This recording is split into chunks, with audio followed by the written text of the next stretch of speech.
안녕하세요. 소아청소년과 전문의 하종훈입니다. 최근 코로나에 걸린 아이들 정말 많습니다. 코로나에 걸린 아이 부모들이 제일 많이 고민스러워하는 것은 단연 열이 안 떨어지는 겁니다. 물론 후두염으로 숨쉬기 힘들어하는 경우는 응급실로 가야 하기 때문에 이것은 정말 고생이지만 다행히도 이런 경우는 별로 흔하지 않습니다. 그런데 열 안 떨어지는 것으로 고민하는 부모들은 생각보다 많습니다. 해열제를 먹어도 열이 안 떨어져서 응급실로 가야 하나 고민하는 부모들이 생각보다 많다는 겁니다. 오늘은 코로나와 열에 대한 이야기인데 고열이 나면 위험한 것인지, 해열제를 먹어도 열이 떨어지지 않았는데 어떻게 해야 하는지, 그리고 최근 해열제 교차 복용에 대해서 문의하는 분이 많아졌는데 여기에 대해서도 다시 한번 상세하게 말씀을 드리겠습니다. 코로나에 대해서 미리 알아두시고 열이 안 떨어진다고 코로나가 대유행하는 이 시기에 병원마다 환자가 미어터지는 이 시기에 불필요하게 아이 데리고 병원 찾아 산말리 하지 않았으면 해서 올리는 영상입니다.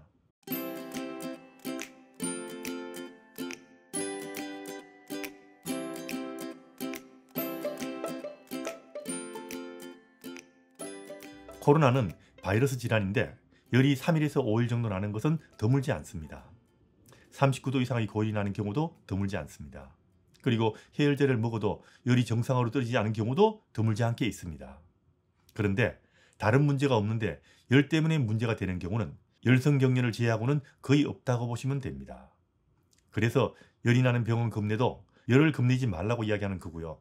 미국 소아과께서도 열에 대해서 너무 겁내지 말라고 계속 강조하고 있는 겁니다. 다시 한번 말씀드리지만 열 그 자체는 너무 겁내지 마십시오. 고열이 나도 마찬가지입니다. 해열제를 먹어도 열이 정상이 되지 않아도 열 그 자체는 너무 걱정하지 않아도 됩니다. 열은 우리 몸이 바이러스를 이기기 위해서 체온을 높이는 것이고 적당한 열은 아기가 병, 코로나를 이기는 데 도움이 됩니다. 그럼 왜 열을 떨어뜨리려 하는 걸까요? 그리고 왜 해열제를 먹이는 걸까요?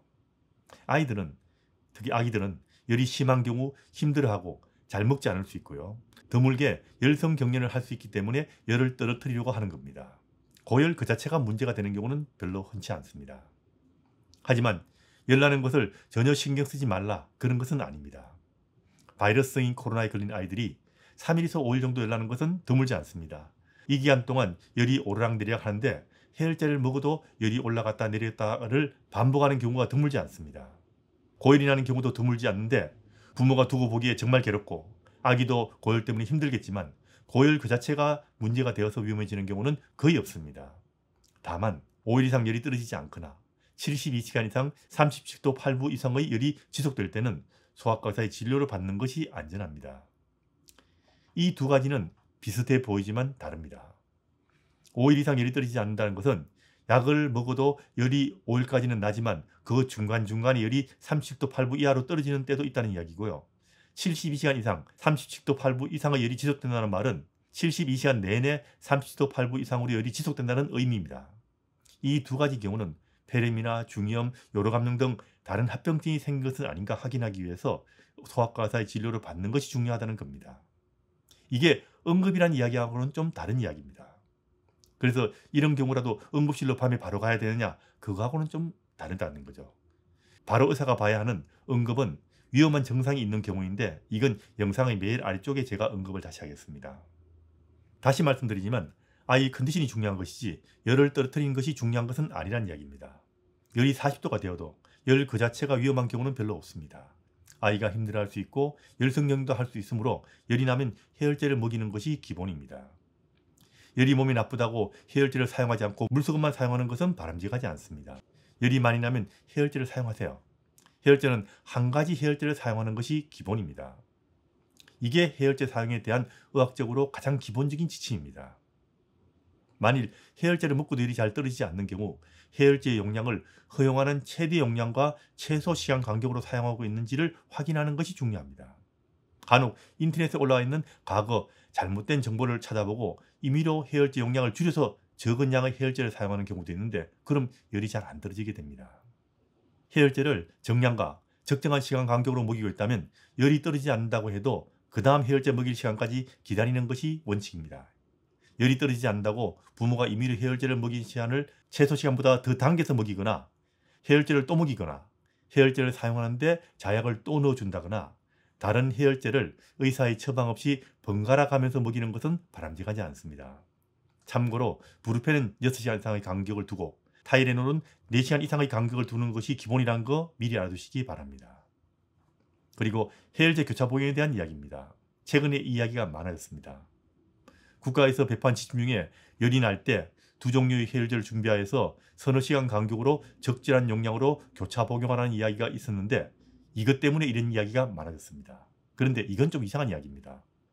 국가에서 일반인을 위한 지침을 만들 때는 반드시 의학적으로 합당한 지침을 만드는 것이 중요합니다. 그리고 안전을 최우선으로 생각해야 됩니다. 지금 미국 소아학교와 영국의 국가 지침은 물론 의학적으로 권장되는 해열제 사용하는 방법은 한 가지 해열제를 사용하는 것이 우선이라는 겁니다.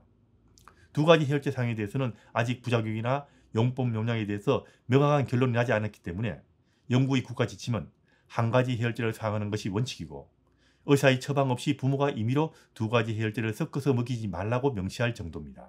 물론 두 가지 해열제를 번갈아가며 사용할 수도 있습니다. 하지만 이때는 반드시 의사가 판단해서 필요한 경우에 용법과 용량과 사용하는 기간도 의사가 정해주는 것이 중요합니다. 두 가지 해열제 사용은 부작용의 위험성 때문에 꼭 필요한 경우 단기간만 짧게 사용하는 것이 중요하다는 겁니다. 이건 의사들을 대상으로 하는 진료 가이드라인을 만들 때는 사실 가능한 이야기지만 국가에서 일반인한테 한 가지 해열제를 사용하는 것이 원칙이란 말을 빼고 두 가지 해열제를 사용하는 것만 제시한다는 것은 좀 곤란하다는 이야기입니다. 그리고 열이 날 때 집에서 할 수 있는 방법들입니다. 열이 날 때는 옷을 가볍게 입히고 방 시원하게 하고 물 먹을 수 있는 아이는 수분 섭취를 충분하게 하는 것이 우선입니다. 과일 주스를 희석해서 먹여도 됩니다. 이건 기본이고요. 해열제는 한 가지 해열제를 사용하는 것도 기본입니다. 간혹 해열제를 먹이면 몸에 나쁠까봐 해열제를 먹이지 않고 물수건을 사용하는 부모도 있는데 이건 좀 곤란합니다. 물수건 사용은 해열제의 우선에서 권장되는 방법은 아닙니다. 열이 나면 해열제를 먼저 사용하는 것이 좋습니다. 하지만 미지근한 물수건으로 닦는 것을 해열제 대신 사용해 봐야 하는 경우도 있습니다. 해열제에 알레르기가 있는 아이나 해열제 먹으면 너무 힘들어하는 경우는 미지근한 물수건으로 닦아줄 수 있습니다. 그리고 해열제를 사용한 후에도 아이가 고열 때문에 너무 불편해하는 경우나 구토가 심해서 해열제를 먹을 수 없는 경우는 미지근한 물수건으로 닦는 것을 병행할 수가 있습니다. 그런데 물수건으로 닦는데 아이가 너무 싫어하거나 추워서 뜨는 경우는 바로 중지해야 됩니다. 그리고 해열제에 대해서 잘못된 의학 정보들도 많습니다. 해열제가 몸이 나쁘다는 말도 있죠. 해열제를 사용하면 병이 더 오래 간다는 말도 있습니다. 하지만 해열제는 제대로 된 용법, 용량을 지키면서 사용하면 걱정하실 필요는 없습니다. 그리고 코로나에 브루펜이라 불리는 이부브루펜 계통을 사용하면 증상을 악화시킬 수 있어 사용하지 말라는 말도 있었는데 이건 이제 사실이 아닌 걸로 판명이 났습니다. 그래서 둘 다 사용할 수 있는데 타이레놀을 조금 더 권장하는 전문가들이 많습니다. 안전성 때문에. 큰 차이는 없습니다. 그리고 브루펜을 하루 24cc 이상 먹이면 안 된다. 이런 이야기를 보고 처방한 약을 줄여서 먹이는 부모들도 있는데 이건 사실이 아닙니다. 브루펜을 하루 24cc까지 먹이라는 지침은 없습니다. 심지어 5세 이전에 브루펜을 먹이지 말라는 이야기를 하는 부모도 있는데 그런 지침이 없어진 지가 20년도 된 지침입니다. 이제는 일반적으로 브루펜은 만 6개월부터 먹일 수 있습니다. 아이가 코로나에 걸리면 소아과 의사의 진료를 받는 것이 안전합니다. 요즘은 비대면 진료를 주로 받게 될 것인데 비대면이라도 진료를 받는 것이 안전합니다. 특별한 문제가 없다면 코로나에 걸려 일어나는 것은 너무 걱정하지 마세요. 해열제를 먹여도 열이 떨어지지 않는 경우가 드물지 않고 해열제를 먹고도 고열로 힘들어하는 경우도 드물지 않습니다.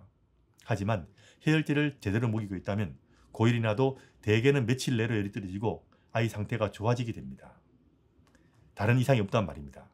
다만 진료를 받고 약을 처방받아서 먹이는 중이라도 아이 상태를 잘 이해할 수 없거나 부모가 너무 걱정이 되는 경우는 다시 소아과 의사의 진료를 받고 상의하는 것이 좋습니다. 그리고 열이 있든 없든 다음의 증상이 있는 경우는 바로 소아과 의사의 진료를 받거나 119 연락을 해야 하는 위험 증상에 대해서 내용을 덧붙여 드리니까 참고하시기 바랍니다. 위험 증상 이야기입니다. 집에서 자가격리하고 증상에 따른 약을 의사에게 처방받고 먹이다가도 다음과 같은 증상이 생기면 바로 소아과 의사와 상의하는 것이 좋습니다. 아이 기침이 심해지거나 숨쉬기 힘들어하거나 가슴이 쑥쑥 들어가는 경우 좀 곤란하죠.